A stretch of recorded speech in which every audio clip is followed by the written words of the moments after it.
invest in Lendlease, and they are developing a site at Mount Gilead, which is just south of Campbelltown, which has the potential to impact the local koala colony there. And it is a very special koala colony because it is one of the last healthy koala colonies left in New South Wales.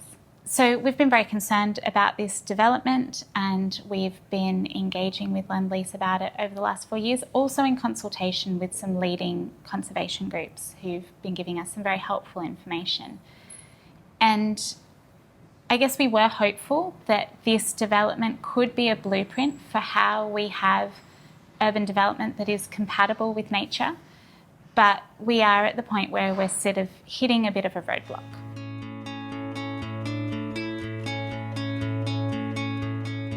We've been engaging with Lendlease over a period of time. They've made some important progress over that time. For example, they've made commitments to build koala underpasses under a main road, which is currently a koala hotspot. They have committed to putting in place koala corridors. They've widened the corridors. They've increased the amount of koala habitat that they're proposing to protect or rehabilitate, and reduce the amount of koala habitat that they're proposing to develop on.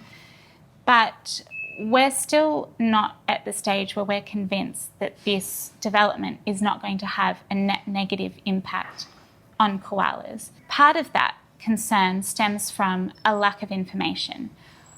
There has been an independent report by the Office of the New South Wales Chief Scientist that made recommendations for what Lendlease needs to do to protect the koalas. And Lendlease has said they're going to meet all of those recommendations.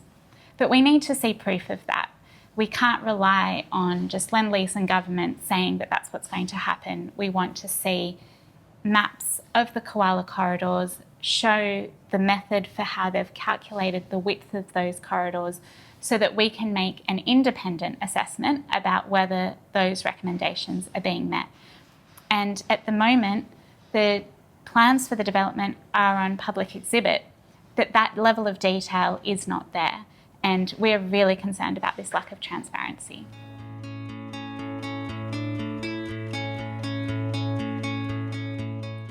Well, I think where we're at is, if Lendlease proceeds with the development as currently proposed, I think we will have to divest.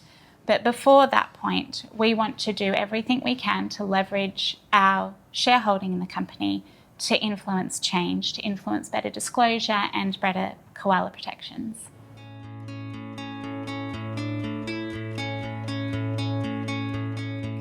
There is always this debate about divesting or staying in the tent and influence and engaging. And we absolutely accept that in some cases, and this is what we've been doing over the last 4 years, it's better to stay invested in a company and try to influence change as a shareholder. But when you get to a point, if you get to a point where you're not able to influence any further, so if we get to a point where Lendlease has started development on the site with a plan that we do not think is doing enough to protect koalas, at that point we would have to divest. And I think it is important to use both the divestment tool and the engagement tool strategically together to achieve these important real-world outcomes. So it's not divest or engage, it's both.